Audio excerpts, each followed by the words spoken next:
The roadmap is going to be case in order, and then I'm going to cover the China Rise DA. We'll split the block. My partner will take the politics DA. Cool? Everybody ready? Okay, let's begin.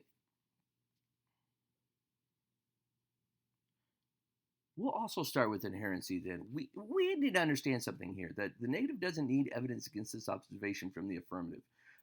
The evidence they read doesn't actually say what they think it says. What the evidence says is that China is seeking foreign investors. What it doesn't tell you is that the U.S. is the key to that change in the status quo. Nowhere do we hear that the United States is key. That is really important, and that's strong. That's a strong need in the status quo. China doesn't need the United States in order to solve this problem. Now let's move on to the solvency argument. I have three responses here. First, their solvency evidence doesn't tell you that the U.S. is key to solve China's ag problem. All it says is that China is restructuring.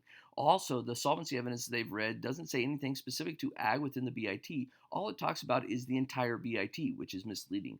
Second, the part of my partner's evidence that they didn't read you is where you will find the warrants of why China would say no to the affirmative plan, which is a thousand-year mistrust of Western policies. To put it simply, China doesn't trust the United States. They're going to use somebody else to solve this problem.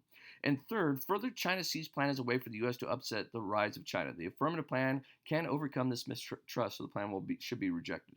Lieberthal and Zhejian 12. Chinese strategic distrust of the United States is deeply rooted in history. Recent structural changes in the international system contributed to the distrust, and PRC has descended to a first-class global power. The U.S. is heading for the decline.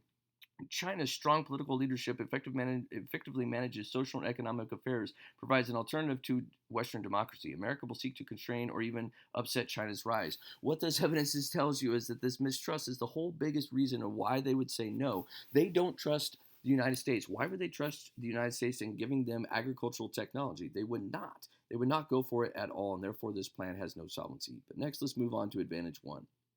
I have three responses here. Number one is this is not an economic win for anybody if China says no.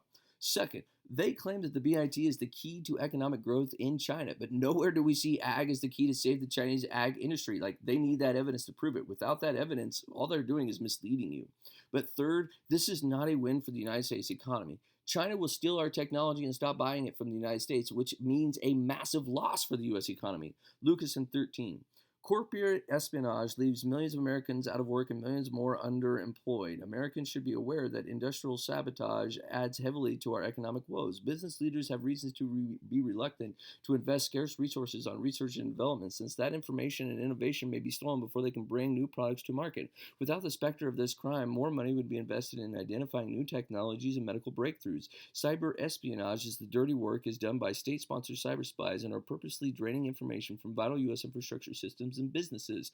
What the affirmative is telling you that they want to do is give our agricultural technology to China. What is going to happen? China's going to take it. They're going to steal it. They're going to start manufacturing and distributing their own agricultural technology, which means that they're going to stop buying it from the United States, which means that we are at a huge loss. And now not only can we sell it to other countries in the world, China will probably do it. They'll probably do it cheaper, which means we will lose out on all of our agriculture in the long run. This is a terrible advantage for the case. But next, let's move on to advantage two. I have three responses. Number one, again, I would remind you that they can't claim this advantage if China says no. That argument is key. But second, status quo solves food insecurity, from Lewis and 14. Scientists and food experts have high hopes in achieving global food security, as recently announced a $1 billion funding milestone. Funding for research and development went to $1 billion. The new funding allows for the consortium to expand their focus to providing $12 million with sustainable irrigation, saving 1.7 million hectares of forest, and providing 50 million poor with nutritious crops. After the release of the new types of rice that withstand flooding, over 4 million farm families are reaping the benefits, and scientists are already meeting challenges heads on. New research has yielded new types of sweet potato and high levels of vitamin A will improve diets. This evidence is key. What it tells you that's happening in the status quo is that we are fixing this problem. We don't need to do the affirmative plan because we already are working on at the irrigation problems and deforestation problems and feeding the poor with better crops. So therefore the status quo is taking care of it. But my third response is that millions aren't going to starve. Don't let them scare you into a vote here. China will find ways to feed its people without having to use the United States. It's not like China will look at the negative vote today and be like, oh, well, I guess we can't do anything. You all die. No, they're going to go to other countries and they're going to get that technology elsewhere. There is nothing about the United States that is key to this plan happening. Let's move on to the China Rise disadvantage. We'll begin with uniqueness.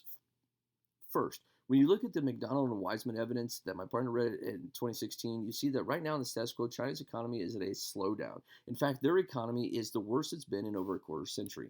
The affirmative has basically conceded to this point in the disadvantage. We agree here. The reason they should concede is that if the argument that the Chinese economy is good now, then they really don't have an inherency or solvency of their plan. And what this means is if the Chinese economy is doing well now, then there is no need for economic growth via the apparent engagement that they're trying to tell you would happen. Second, the affirmative's only response to this was basically non-unique. I have a couple of responses. China is seeing the impact of slowing economy in the fact that their military growth is directly connected to their economic growth. If the goal of the affirmative is to be a substantial boost in economic engagement, we see the opportunity for Chinese military expansion. The more you give them, the more might they have, which is the idea of a linear brink. This is from Simon Diner in 16. China said Friday that its military spending will grow by 7 to 8% in 2016, the smallest increase in 6 years and lower figure than any experts had expected, reflecting a slowing economy and a cut in troop numbers. The increase reflected the country's national defense needs as well as the state of its economy and fiscal revenue. What we see is that there is a direct link between how much their economy grows and how much they're able to spend on their military. If the affirmative's goal is to grow that economy, then you know that their military will grow with it. Now let's move on to the link level. First, the affirmative clearly links to this disadvantage because their goal is to grow China economically. To say that they don't link is a terrible argument. But second, the only argument they really try to make here is that we have a generic link. I have two responses. First, our link is the best for debate because it keeps the debate focused on the resolution rather than subsets of the resolution, such as ag. We're here to talk about China economic engagement. The second, engagement isn't a strategy, but it often does increase China's power. History warrants their correlation as fact. Farley in 15.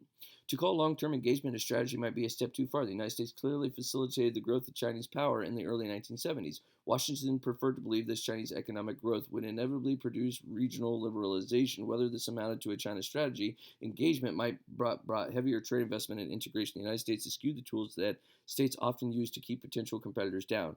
This evidence tells you right there that history is on our side within this particular link. And finally, don't allow the turn. Their argument is just faulty logic. History proves that the growing economies leads to expansion, which leads to conflict. But ultimately, the affirmative is missing the boat on how our argument works. The issue isn't even that China will get aggressive with more military. The real issue is miscalculation or missteps. They're not going to go to war. They're going to have an accidental war. This is also proven with Navarro in 2016. If China continues to grow economically, there will be much more economic intercourse between China and its neighbors and China and the United States. And it has a lot of potential for troubles between these two countries. You look at Europe during the World War I, and there was extremely high levels of economic interdependence between Germany and virtually all of its neighbors. Despite this economic independence, we still got World War I, and economic interdependence did not prevent World War II from escalating into a major war between Moscow and Berlin. So their argument is that if we increase their economy, it's going to lead to less likely of a war. That's not true. It's actually going to historically proven to lead to more war. And finally, it's on the impacts. Number one is the Ashton 16 evidence paints a very scary picture and warrants as to why this picture is very scary and true. We have to picture a China with a massive army fueled by a stronger economy, which is what they get if you believe the solvency of the affirmative. But second, there's a real response on impacts here, which means that they didn't respond to it, so the impacts have to be true. They're conceding. We win the impact level. I'm voting for Cross.